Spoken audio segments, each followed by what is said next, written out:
Hello viewers, কেমন আছেন সবাই? আজকে আমি আপনাদের সাথে ইজি একটি রেসিপি শেয়ার করব। একটি মাত্র আম দিয়ে আজকে আমি পুডিং বানিয়ে দেখাবো। আমকে আমি ছিলে নিয়ে তারপর দুধ এবং চিনি দিয়ে ব্লেন্ড করে নিয়েছি। দেখুন,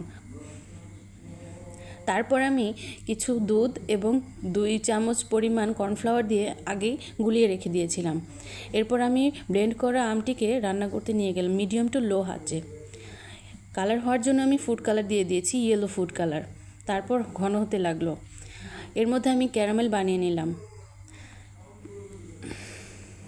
2 ঘন্টা পর আমি এটাকে সেট করে নিয়েছি। দেখুন কতটা সুন্দর লাগছে, খেতেও অনেক টেস্টি হয়েছে। বলুন তো ওই পুডিংয়ের উপরে পাতাটি কী পাতা দিয়েছি? কমেন্টসে জানাবেন আপনারা সবাইকে।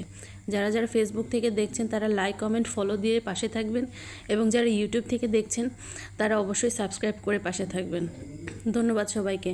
নেক্সট রেসিপি আপনাদের সবার সাথে শেয়ার করব। Thank you so much for watching.